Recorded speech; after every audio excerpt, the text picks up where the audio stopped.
o que o Brasil, o nosso país, já conquistou na Universidade de Harvard.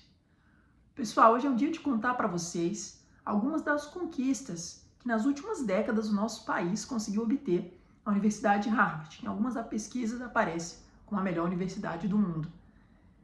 Antes eu queria contar um pouquinho para vocês, pessoal, sobre o quão internacional é a universidade. Aqui na universidade, a gente tem mais de 200 países representados.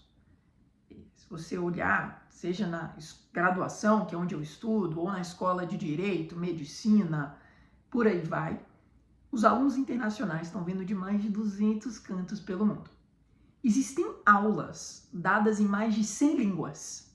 E se eu pedir para eu nomear a quantidade de língua que eu consigo pensar da minha cabeça, eu não sei se eu vou conseguir chegar a 50. Agora imagina mais de cursos, aulas mesmo, dadas durante o semestre inteiro, em mais de 100 línguas. Agora, o número de estudantes internacionais que estão aqui, ele não é tão grande. A cada 4 estudantes em Harvard, e aí você está somando tudo, graduação, mestrado, doutorado, pós-doutorado, a cada 4 estudantes, 3 são americanos e 1 é internacional. Então, por exemplo, na graduação, somente 12% dos estudantes são internacionais. Tem uma grande maioria de estudantes norte-americanos. E é por isso que a gente precisa cada vez mais, focar em melhorar as nossas universidades no Brasil, para que a gente tenha uma Harvard no Brasil. A USP já é incrível, tantas universidades no Brasil que são incríveis, né? Porque, de fato, aqui eles priorizam muito os estudantes norte-americanos. Mas e onde é que o Brasil entra nessa história, pessoal? Então, até o final de 2023, vocês sabem qual é o número de estudantes brasileiros que já tinham passado pela Universidade de Harvard? Galera, a Universidade de Harvard tem 400 anos de vida. É a universidade mais antiga de todos os Estados Unidos. Uma das mais antigas do mundo. Nesses 400 anos, a gente teve 1.683 estudantes brasileiros. Isso até o final de 2023. E você sabe o que isso representa em termos de porcentagem da atual população brasileira? Olha que a gente está falando de um período de 400 anos, mas vamos fazer o cálculo só levando em conta quem está vivendo hoje no Brasil. Pessoal, 1.680 brasileiros é 0,0000765% da população brasileira hoje. Então, essa é uma porcentagem baixa de pessoas que já de fato vieram aqui estudar na universidade. Em estudar, tem muita gente que fala que passou por Harvard, que fez um curso, etc. e tal. Você tem que tomar muito cuidado com o que a pessoa está falando, porque esse número conta quem de fato veio aqui para fazer um curso de diploma, ou seja, graduação, mestrado, doutorado, então um curso que você é diplomado pela faculdade. Mas, pessoal, dentre esses 1.683 já passaram por aqui, uma porcentagem baixa da população brasileira, e a gente tem que lutar para que esse número aumente muito. Desses 1.683, a maioria veio das últimas décadas, Por séculos, eram pouquíssimos brasileiros que de fato vinham para cá. Depois eu vou contar a história de um cearense que veio aqui para a Universidade de Harvard, médico, há mais de 100 anos atrás, e voltou para o Ceará para trabalhar numa Santa Casa, com a medicina popular. Pessoal, mas enfim, o que esses 1.680 brasileiros já puderam fazer pelo Brasil aqui da Universidade de Harvard? Eu vou contar algumas histórias para vocês. A primeira história, pessoal, é do médico Leonardo Riella. Esse é um médico brasileiro que trabalha no hospital, na escola de medicina aqui da Universidade de Harvard. E o Dr. Leonardo Riella, pessoal, ele fez um feito absolutamente histórico. Depois de muitas tentativas na ciência, o laboratório do médico brasileiro foi o responsável por a gente conseguir pela primeira vez na história fazer um transplante de um rim de porco para um ser humano.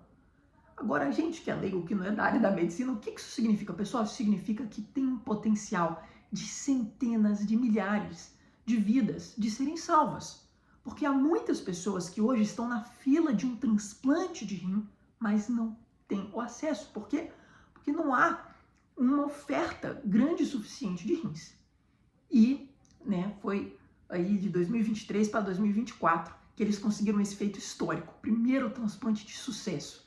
Pessoal, isso veio de um laboratório liderado por um brasileiro em Harvard.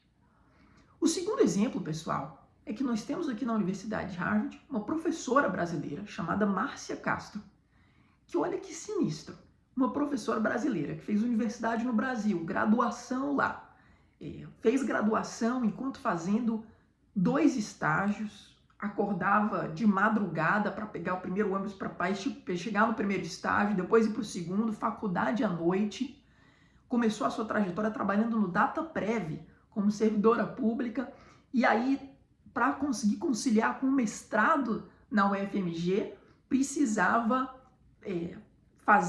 convencer o orientador dela a trabalhar durante um período do mês, e um período do mês ela podia ir lá para Minas Gerais, só que ela precisava pegar o ônibus de madrugada no domingo, né, meia-noite, chegar às 6 da manhã de volta no Rio para estar trabalhando no DataPrev de manhã. E aí tomava um gole de café e veio fazer um doutorado nos Estados Unidos, em Princeton, em demografia, uma bolsa sensacional, e hoje é professora da Universidade de Harvard. Sabe o que ela conseguiu fazer, pessoal? Ela hoje é a chefe do Departamento de Saúde Global e População.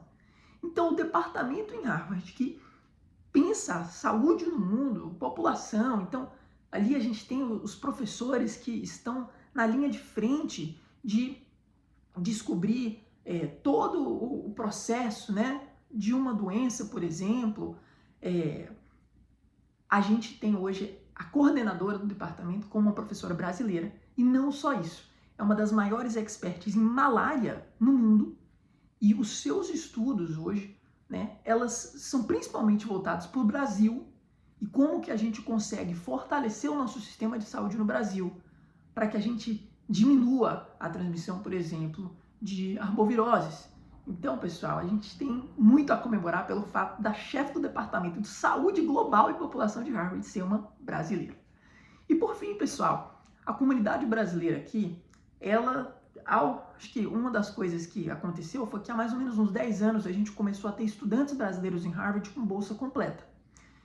E esses estudantes com bolsa completa perceberam que faltava-se pouco de Brasil, né? E que a gente precisava trazer mais brasileiros com a gente para que a gente pudesse representar a potência do nosso país. Só a gente não dava. Então foi criada a Conferência Brasil, ou Brasil Conference. E pessoal, a Brasil Conference hoje é a segunda maior conferência que existe em Harvard sobre um país. Então, a gente só está atrás da conferência da China e é difícil competir, né? Nós somos 200 e poucos milhões de habitantes no Brasil e você vai ter mais de 1 bilhão na China. Então, para eles, a gente aceita tá em segundo. Mas a Brasil Conference é a segunda maior conferência sobre um país aqui na universidade, e eu acho que o que é mais especial dela é que todo ano ela traz dezenas de jovens brasileiros, cientistas, artistas, empreendedores, pessoas que estão se dedicando ao Brasil por meio do serviço público, enfim, para vir para a universidade com tudo pago por conta do quão foda são suas trajetórias no Brasil. Elas vêm aqui compartilhar suas histórias, palestrar nesse evento sobre o Brasil. Então, pessoal, olha o que a comunidade brasileira conseguiu fazer aqui, né? Em pouco tempo, com não tantas pessoas, a gente se uniu com estudantes brasileiros de outras universidades e criou aqui na universidade o segundo maior evento sobre o país no mundo. E esse evento que vai falar de ciência, vai falar de educação, vai falar de tecnologia, e colocando no palco de Harvard grandes pessoas que estão fazendo grandes trabalhos no Brasil e trazendo eles para cá, né, para que eles possam também estar ensinando ao mundo, porque tem muita coisa que o Brasil pode ensinar ao mundo. Então, pessoal, essas são algumas coisas que o Brasil hoje, né, já conseguiu conquistar aqui na Universidade de Harvard, dentre muitas coisas. Desejo um grande abraço para vocês e continue acompanhando os vídeos aqui do nosso canal, que vão ter muitas novidades. Valeu!